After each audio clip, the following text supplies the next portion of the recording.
This video was edited as part of a collaboration with Dehancer. Dehancer is a film-like color grading plugin that emulates various film types used in traditional film cameras. I like that it was easy to install and just as easy to use. What you see on the screen is a comparison of unedited footage on the left and the Dehancer color graded footage on the right. I found a profile that I liked and dialed in the colors.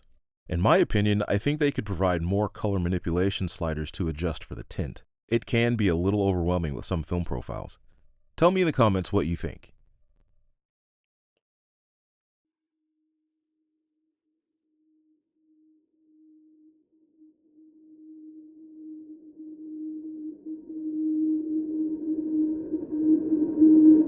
I haven't looked outside yet. I have my windows cracked a little bit, but I still haven't looked outside, so I've been saving that for this morning. So we're about to find out what this place looks like together.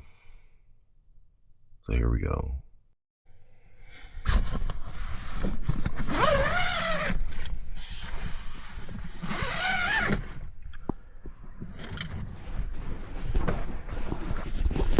All right. Let's see what camp looks like. Wow.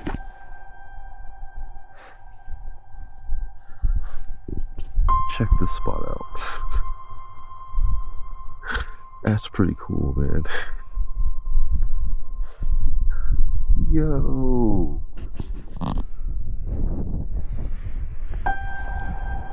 This spot does not disappoint. Holy smokes, man. Craig, thank you very much. This is amazing.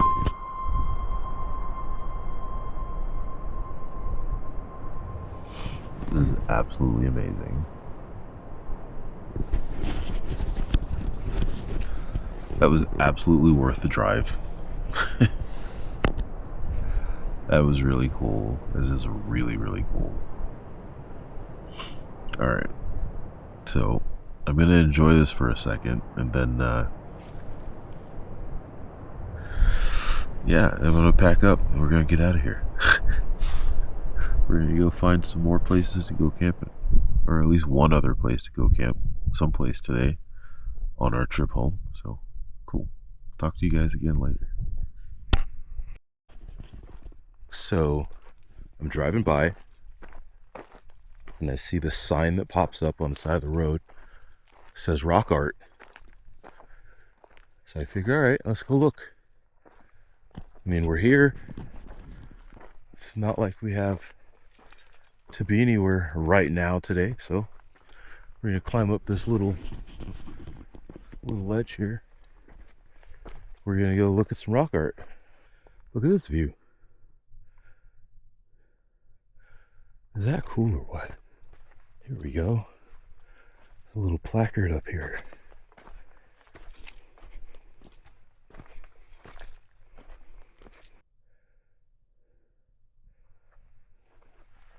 So in other words, keep your hands to yourself.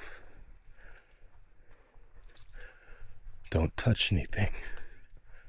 Here it is. I'm seeing it. Oh, look. And of course, you know,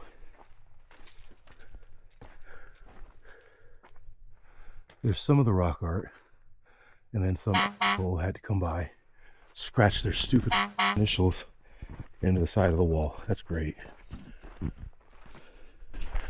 Check this out.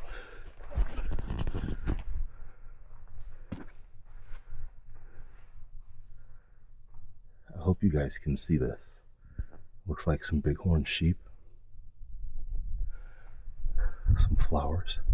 I don't know what that thing is right there. I guess it's going to be left up to the viewer's imagination, so definitely have to watch out for critters out here. Wow, there's a whole row. Little walk through. Look at that.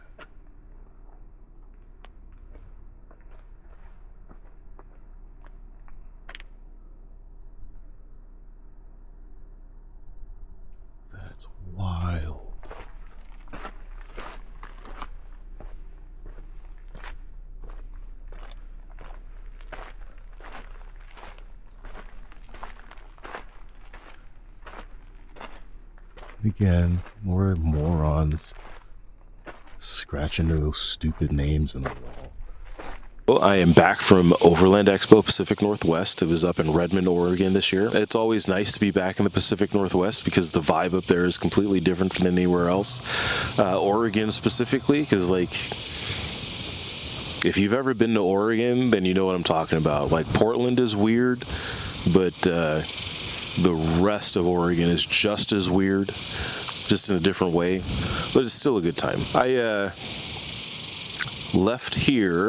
left home on a Tuesday so I can get up there on a Thursday. So I ended up spending a couple of days driving from Texas to Colorado, spent the night up in Colorado, around Colorado Springs, at one of the KOAs up there, which was a really good choice on my part, because by the time I started looking for a place to sleep, it was getting dark. So I ended up calling up a KOA as I was driving, got a reservation, pulled in there, one of the tent sites, and it worked out. So drove into Utah and then up to not quite Twin Falls, but Jerome, Idaho. Well, good morning.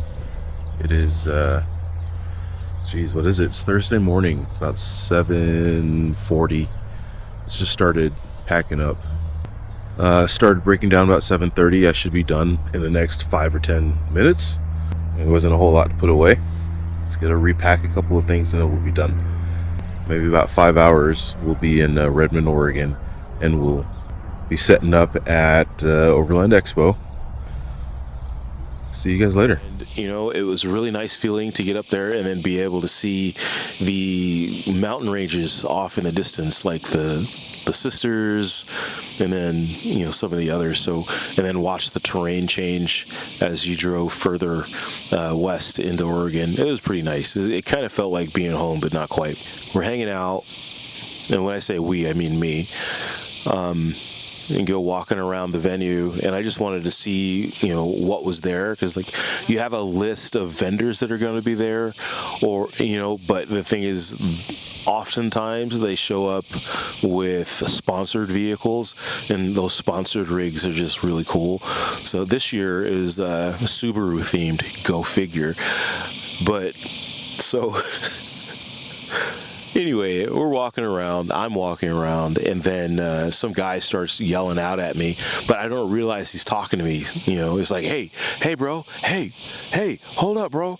And I'm thinking, dude, somebody just pissed somebody else off or something, like, you know what I mean? Like, next thing you know, I hear this guy's voice right behind my ear, and I'm like, what the heck? The guy is, you know, running over to me because of my t-shirt. Not this t-shirt, by the way, which you can get at the link in the description, but he saw the t-shirt I was wearing, and it was from OAF, or OAF Nation.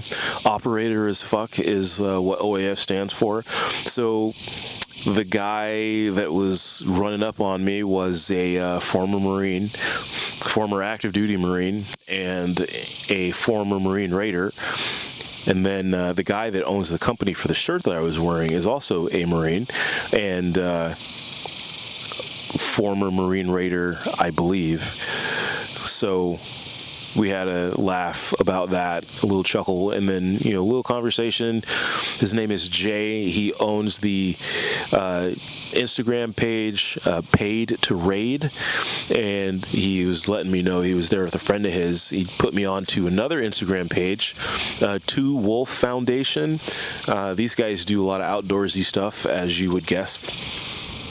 You know, but more specifically, like outdoor stewardship, like taking care of the land, you know, taking care of your national parks and stuff like that, trail maintenance type things in different places. He runs retreats, camping retreats, overlanding retreats, things like that. So that was pretty cool. I'm glad I got turned on to that, because that guy's mission is pretty cool as well. And if I remember correctly, that guy's a Marine too, or, you know what I mean? So that was cool. I saw a couple of different things like off-road trailers. I talked to the guy from Foxhole Trailers out of Georgia, and then I talked to another guy out of California who happens to be the importer for, what's the name of the company? Bushlapa, Bushlapa, and they make off-grid trailers that are similar to the Conqueror trailers. So if you're like into off-road trailers like I am, Conqueror should be a name you know, whether good or bad. I have to imagine now it's pretty much a lot of bad, but they make similar type of trailers. The Bushlapa trailer is still made in South Africa, so I don't think you have to worry so much about the craftsmanship with those. Awesome trailer. And just the fact that they had these things there, like the first thing I thought was, what? Conqueror's got a new trailer? And then I read the name on the side of the trailer. I was like, oh, it's not Conqueror, it's Bushlapa. So anyway, I ended up talking to that guy for a little bit. There's a video on that one. I talked to the guy from, what's the name of it? I don't remember off the top of my head. I talked to the guy from Freedom Campers. Yeah, so my name's Harry. I work with the Freedom Campers. They're owned by Redneck Outdoor Products out of Missouri. We build everything in the US, and what you see here weighs 190 pounds. So it's all 2-inch and 2.5-inch foam, high-density foam sprayed with polyurea, and so that's really where you get all the structural rigidity from. These guys started out making shelters to use as hunting blinds. They're made with a foam, and then they're sprayed with like a rhino lining type of material to make sure the whole thing is sealed. Really cool little setup, and not expensive at all. I think you can get into one of these things at, like, you know, maybe $3,000 or less. You know, so those are some of my favorite things. What else happened? I ended up winning an Exped mattress to sleep in, or to sleep on, like if you were doing car camping, a mattress and a pump.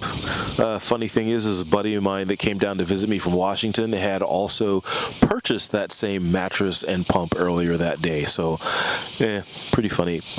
What's even funnier is he bought the raffle ticket that had my name on it that won those things.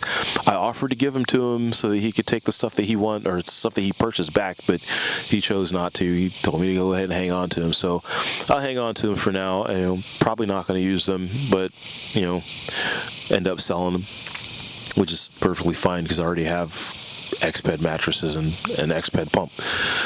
So that was cool. Let's see. I left on Sunday, not too early Sunday, but early enough that I can get out of there on Sunday. And then as I was driving out, a buddy of mine from home sent me a text message with the latitude and longitude of a campsite that he told me to check out. So I threw that into the GPS and I started driving south to Utah. By the time I got to the area that the campsite was in, I still had like 45 minutes to get to the campsite off-road in the dark. And I don't have lights on my truck yet, so, you know, that was a little, that slowed me down a little bit too. I've never seen so many jackrabbits and, you know, field mice running back and forth across the road in my life. So I couldn't see anything as far as like details of what was around me or where I was. I did know that I was on a cliff though, and I guess just from looking at the map I could tell I was next to a cliff. So anyway, get in my tent, go to sleep. About 6 hours later, I'm awake. The sun's up. I'm getting ready to. Whoops. I'm awake. The sun's up. I'm getting ready to get out of my tent and take a peek outside to see where I'm camped. And it was just as cool as I thought it was going to be. So after I got done driving through the Wedge Recreation Area, I decided I was going to go down to Moab. I figure if anything, you know, I could get lunch down there, and if I still have time, I can go run a trail, a Jeep Badge of Honor trail that's fairly new down there and fairly easy that I don't have to worry about, you know, driving by myself. So I started driving in that direction after lunch, and the weather just turned. Like, at least off in the horizon in the distance that I was going, or in the direction I was going. So I was like, all right, well, considering all the floods and everything else that's been happening, I don't think I want to go down there. I'll do it another time. I'll wait until, you know, I'm sure the rainy season is over and I'll go drive it then. But so I just decided, all right, cool, I'm going to head out. So I drove past Hole in Rock and I kept going. I found a state park that was on my route. So I ended up getting off the highway to go to Santarosalake State Park. They still had camping spots open. And the cool thing about the Santarosalake State Park was if you pull up there at night, all the rangers are gone, right? But on the bulletin boards, they have the QR codes that you can use to get to their website, and they have cell signal up there. So you use the QR codes to get to the website, make your reservation for your campsite, and then after you make your reservation, you got your campsite, you got your receipt on your phone.